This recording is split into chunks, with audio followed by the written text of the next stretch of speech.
అందరికీ నమస్కారం. విశ్వకథా ప్రపంచం యూట్యూబ్ ఛానల్కు స్వాగతం. ఈరోజు వినిపించే కథ పాత చీర. దీనిని రాసిన వారు బిఎస్ రాములు. ఆయన రాసిన వందలాది కథల్లో ఈ కథ ఒకటి. చికాగోలో నానమ్మ కథల సంపుటి నుంచి తీసుకున్న కథ పాత చీర. B S Ramulu Telangana BC commission తొలి చైర్మన్, సామాజిక తత్వవేత్త, శతాధిక గ్రంథకర్త, మహోపాధ్యాయ బిరుదాంకితులు. పాత చీర కథ 1999లో వార్త దినపత్రికలో ప్రచురితమైంది. ఎంతో ఇష్టంగా రాసినటువంటి కథలు ఇవి. ప్రతి కథ దేనికది ఒక సామాజిక చరిత్ర. ఇక కథలోకి వెళ్ళిపోదాం. పాత చీర. నెల రోజులుగా చుట్టాల తాకిడి. రాజేశ్వరమ్మకు ఊపిరి సలపకుండా ఉంది. మూడో కూతురు లావణ్య రెండో ప్రసూతికని ఇంటికొచ్చిన కాడ్నుంచి ఈ తాకిడి మొదలైంది. పీజీ చేస్తున్న నాలుగో కూతురు వనజ పెళ్లి చూపుల పేర బంధువుల తాకిడి ఇంకా సాగుతూనే ఉంది. లావణ్య ఆసుపత్రిలో ప్రసవించింది. చిన్నాపరేషను చేశారు. పెద్ద కూతురు విజయ అత్తగారు చూసిపోవడానికి వచ్చి 2 రోజులుంది.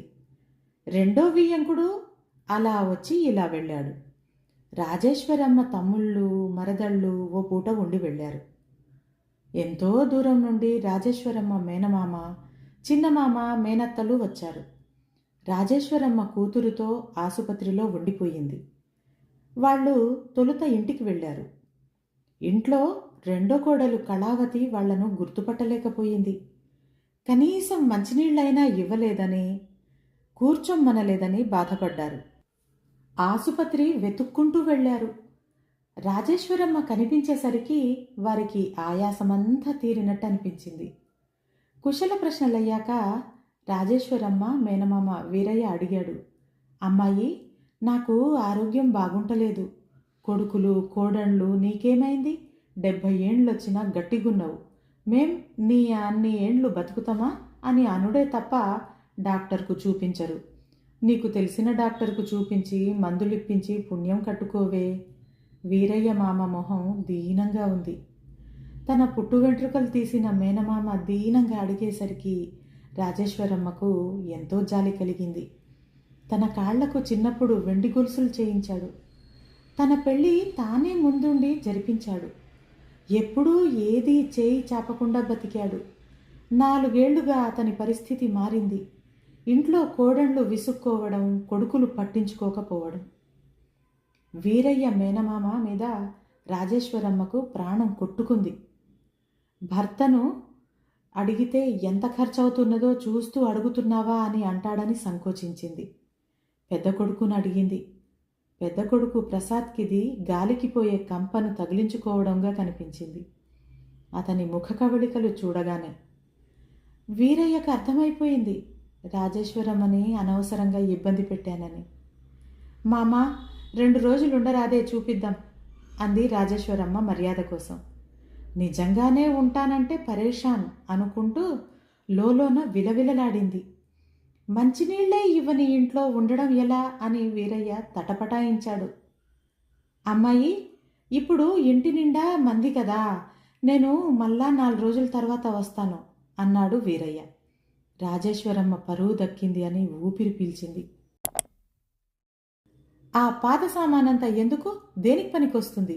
జోకి పాత సామానోళ్లకు వెయ్యండి" అంది రాజేశ్వరమ్మ రెండో కోడలు కళావతి తన భర్త విశ్వనాథంతో.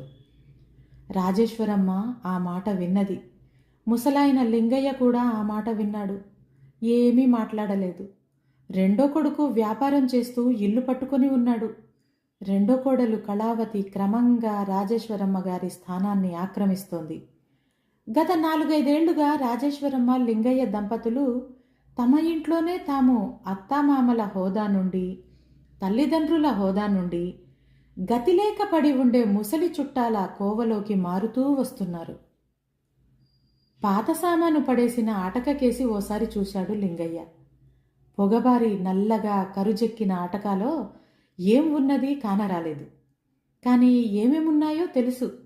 పాతరాట్నం, బట్టలు నేసిన దోనుగు, నూలు చుట్టిన పంటెలు, నూలు సరిచేసే ఈతనార కుంచె, కందిళ్ళు, పాత సందుగలు, పాత బట్టలు, విరిగిన మంచాలు, పాత నవారు, సైకిల్ సామాను, నేత కండెలు, నాడెలు, పాత మగ్గం, పాతవాసాలు, విరిగిన కట్టె కుర్చీలు. అవన్నీ గుర్తుకు రాగానే లింగయ్య మనసు 40 ఏళ్లు వెనక్కిపోయింది. బట్టలు నేసిన బతుకు, నూలు రంగులద్దిన కాలం, పిల్లల పెంపకంలో విరిగి పాతబడ్డ మంచాలు, తన పెండ్లి మంచం కూసులు విరిగిన కొద్దీ చెక్కిస్తూ పోతే చిన్న మంచంగా మారి అది పిల్లల మంచంగా సేవ చేసి మూలనబడింది. విశ్వనాథం గుమస్తాను దుకాణం తీయమని పంపి తాను పాత సామాను సర్దడం ప్రారంభించాడు. అటక నుండి అతను అందించడము, కళావతి అందుకోవడం. వాటితో పాటు దుమ్ము ధూళి మీద పడుతుంటే కళ్ళు నులుముకుంది కళావతి. అటక మీది సామానులో కాపురాలు పెట్టిన ఎలుకలు బెదిరి ఇల్లంతా పాకుతున్నాయి. ఇన్ని ఎలుకలున్నాయా ఇంట్లో అని ఆశ్చర్యపోయింది రాజేశ్వరమ్మ. పాత సూట్ కేసు ఒకటి కళావతి పట్టుజారి దబ్బున కిందపడి విరిగిపోయింది. అందులో పాత బట్టలు. రాజేశ్వరమ్మ గుండె కలుక్కుమంది. ఈ సూట్ కేసు తనదే. ఎన్నేళ్ల అనుభవాల తీపి గుర్తులో. పెళ్ళైన కొత్తలో కొన్న ప్లైవుడ్ చెక్క సూట్ కేసు అది. అందులో తన పాత చీరలు. దిక్కుమాలిన పాత సామానంతా అటకెక్కిస్తారు. అక్కడ పాములు తేళ్లు జమైతే ఏం చేసుడు? పనికొస్తదా అంటే ఒక్కనాడు వాడింది లేదు అంటూ కోడలు కళావతి చదవడం మొదలెట్టింది. అత్తామామలు ఈ చెవులు మావి కాదనుకుని మౌనంగా వింటూ ఉండిపోయారు. రాజేశ్వరమ్మ తన పాతకాలం నాటి సూట్ కేసు తీసుకుని బట్టలు దులిపింది. అందులో తనకెంతో ఇష్టమైన పాత చీర. వెనకటికి అన్నీ నూలు చీరలే. నూలు చీరల్లో ఓ సౌకర్యం ఉంది. అవి చిరిగిపోయాక 2 చీరలు వేసుకుని కుడితే ఓ మెత్తని బొంత అయ్యేది. నులక మంచం మీద బొంత ఎంతో మెత్తగా ఉండేది. ఈ పాత చీరను బొంత కుట్టించడానికి మనసొప్పలేదు. తమ ఇంట్లో జరిగిన శుభకార్యాలన్నింటికీ ఈ పాత చీరే సాక్షి.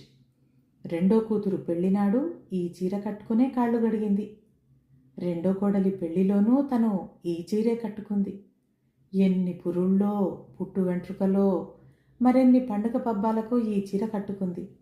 మేనమామ వీరయ్య ప్రత్యేకంగా నేయించి తల్లిగారి తరఫున తాము ఈ ఇల్లు కట్టి ఇండ్లలకు పోయినప్పుడు పెట్టిన అద్భుతమైన 9 గజాల జరీ అంచు చీర. రాజేశ్వరమ్మ ఆ చీరను నీళ్లలో నానేసి ఉతికింది. ఎంతో దుమ్ము, మరెంతో పొగ. ఓసారి జాడించాక సబ్బు రాసి ఉతికింది. అప్పుడు కాస్త చీర రంగు ఏదో స్పష్టమైంది. బయట ఆరేసింది. అవు, ఈ చీర ఎప్పటిదో గుర్తుపట్టినవా అంటూ లింగయ్య కేసి చూసి నవ్వింది రాజేశ్వరమ్మ. లింగయ్య ఆ చీరను గుర్తుపట్టాడు. ఏవేవో గుర్తుకొచ్చాయి. నవ్వు మెరిసింది. అంతలోనే మొహం ముడుచుకున్నాడు. లింగయ్యకు ఆ చీర అంటే చాలా మోజు. కానీ రాజేశ్వరమ్మ రాత్రి ఆ చీరను ఎప్పుడూ కట్టుకోలేదు. అదే లింగయ్య కోపం. ఎందుకు ఉతికినావు? ఇప్పుడు కట్టుకుంటావా అడిగాడు లింగయ్య. ఎందుకు? కొడుకు కోడలు చీరలు కొంటలేరని లోకం బదనాం చేయాలనా? కోడలు కళావతి కంఠం కంగుమంది. విశ్వనాథం పాత సామానంతా వాకిట్లో పడేశాడు. ఎవరో పాత సామాను కొంటాం అని అరుస్తూ పోతుంటే పిలిచాడు. సామాను చూసి ధర కట్టమన్నాడు. 3 రూపాయల కిలో అంటూ అంతా కలిసి 150 రూపాయలు ఇస్తానన్నాడు. వాడకానికి పనికొస్తే వాటికి 10,000 రూపాయలైనా విలువ ఉంటుంది. రూపాయకు నయా పైస లెక్కనైనా రాదు అమ్మితే. విశ్వనాథం మనస్సు కలుక్కుమంది. వాటిని అమ్మే బుద్ధి కావడం లేదు. అవన్నీ తమ సొంతింటి మ్యూజియం. అవి ఏమన్నాయిరా విశ్వనాథం? అమ్మితే వచ్చే ఆ పైసలతోని ఏం వస్తాయిరా? కులకసిపి ఇసిరెలు, వాడుకున్న మొగ్గాలు, నాడెలు, కందిళ్ళు, పంటెలు, పడుగు పోసే తేనెలు అమ్ముకుంటారా? అటక మీద ఓ మూలకు ఉండని ఏందిరా అన్నాడు లింగయ్య. విశ్వనాథంకు కూడా అలాగే అనిపించింది ధర విన్నాక. కానీ కళావతికి ఆ మాట నచ్చలేదు. అటక మీద ఏం పెట్టుకోరాకుండా ఈ పాత సామానెందుకు? అమ్మబుద్ధి కాకపోతే ఎవరికైనా అక్కరకొస్తే ఉత్తగనే ఇయ్యండ్రి, యాది చేసుకుంటారు అంది కళావతి. కోడలు కళావతి ఈ మధ్య బీడీలు చేస్తేనే ఇంట్లో చీరల బేరం మొదలుపెట్టింది. ఎలుకలతో చిన్న చిన్న పురుగులతో వశపడతలేదు. ఎలుకలు పిల్లుల పరుగులకు ఎప్పుడేది మీద పడుతుందో అని కళావతి భయం. గతంలో 2 సార్లు ఇలాగే జరిగింది. అమ్మబోయి ఆఖరి క్షణంలో తండ్రి మాటతో విశ్వనాథం మనసు మార్చుకున్నాడు. కొడుకులు కోడండ్లు అన్నీ పంచుకున్నారు, కానీ ఈ పాత సామాను పంచుకోలేదు. జాగా వేస్ట్ అనుకున్నారు. నెత్తిన తువాలు వేసుకుని వీరయ్య తాత వచ్చాడు. ఇల్లంతా చిందరవందరగా ఉండడం చూసి కానివేళలో వచ్చానా అని మదనపడ్డాడు. రాజేశ్వరి, మామా ఏమైనా సల్లవడి వచ్చినవా అని అడిగింది. లేచి ఇటే వచ్చినా అన్నాడు వీరయ్య. వాకిట్లో ఆరేసిన పాత చీరను ఎక్కడనో చూసినట్టు అనిపించింది వీరయ్యకు. అమ్మాయి, ఈ పాత చీర ఎక్కడిదే అంటూ అడిగాడు. మామా, ఈ ఇండ్లకు పోయినప్పుడు నువ్వు పెట్టిందేనే అంది రాజేశ్వరి. 60 నంబరు చీర, జరీ అంచుతో మేనకోడలుకని ప్రత్యేకంగా నేసి ఇచ్చిన విషయం వీరయ్యకు గుర్తొచ్చింది. అత్తా, ఇంకో 2 సార్లు సర్ఫ్ వేసి ఉతికితే లావణ్య బిడ్డ పొత్తిళ్ల పేగులకు పనికొస్తుంది అంది కోడలు కళావతి. వాడుకునే వాళ్ళుంటే పైన వేసి కుడితే బొంతకు ఈ చీర అద్భుతంగా ఉంటుంది, కానీ చివరకు చింపిరి పీతి పేగులుగా వాడ్డం రాజేశ్వరమ్మకు ఏదోలా అనిపించింది. మనుమరాలును దవాఖానా నుండి ఎప్పుడు తెస్తున్నారే అమ్మాయి అంటూ అడిగాడు వీరయ్య. రేపొస్తుంది తాతయ్య, అందుకే ఇల్లంతా ఊడ్చి ఓసారి సర్దడం.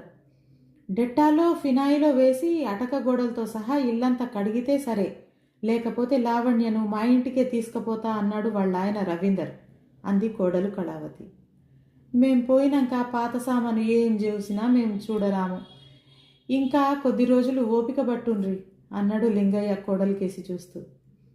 మీరెన్నడు పోవాలే, మీకన్నా ముందే మేం పోతాం కావచ్చు అని అందామని నోటిదాకా వచ్చి ఊరుకుంది కోడలు కళావతి.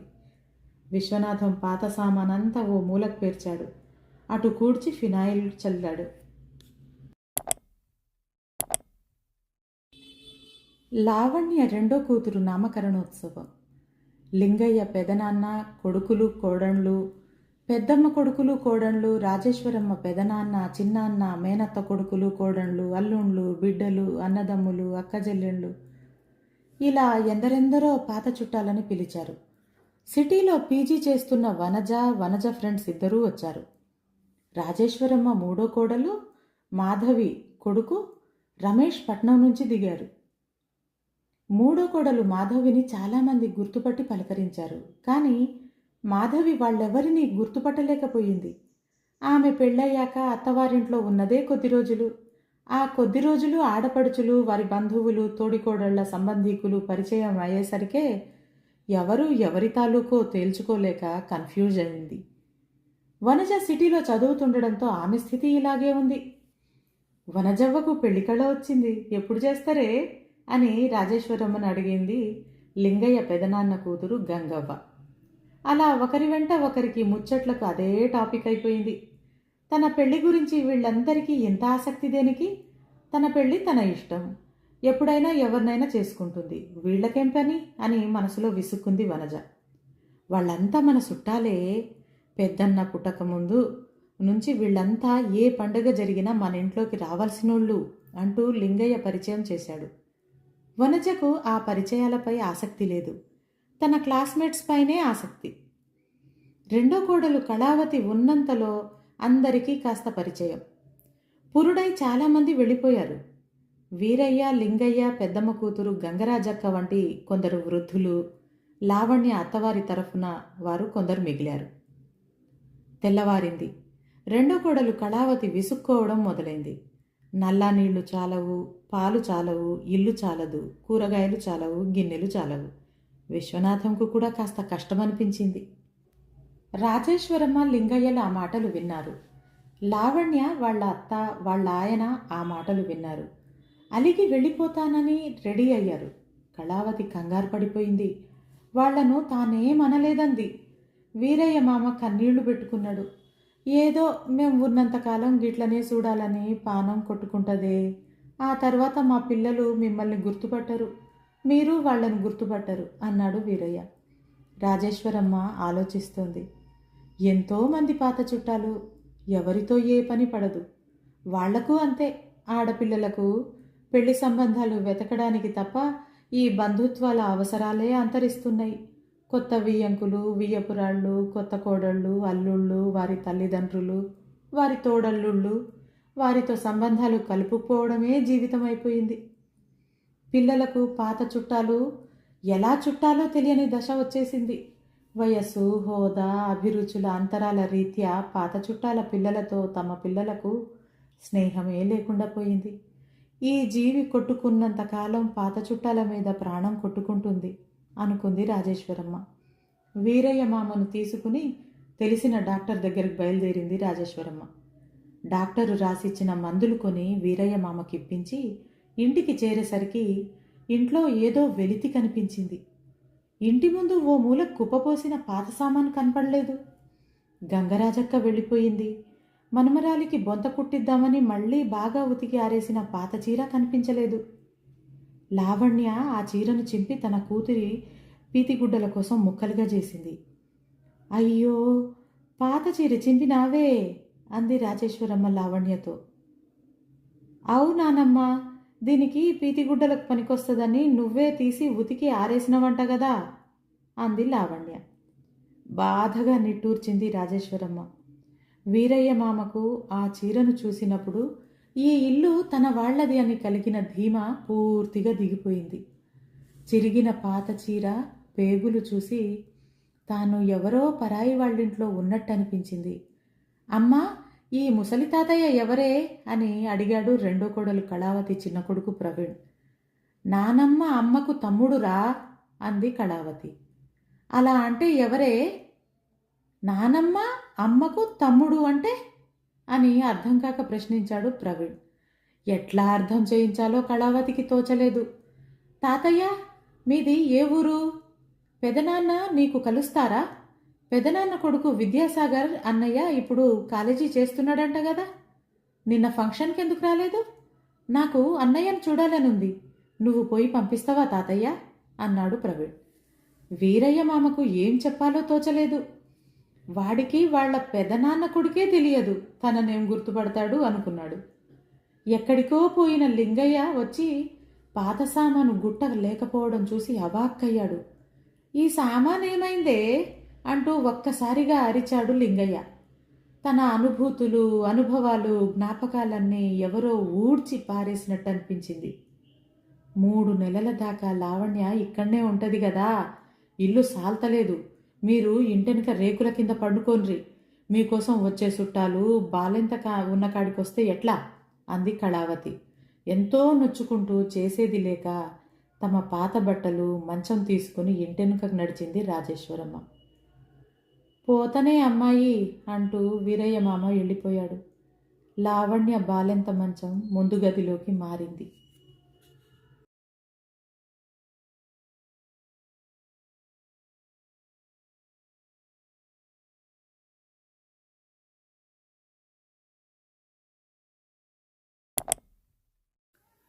ఈ కథ మీకు నచ్చినట్లయితే సబ్స్క్రైబ్ చేసుకుని లైక్ బటన్ ప్రెస్ చేయండి. అలాగే కామెంట్ పెడితే చాలా సంతోషిస్తాను. Thank you.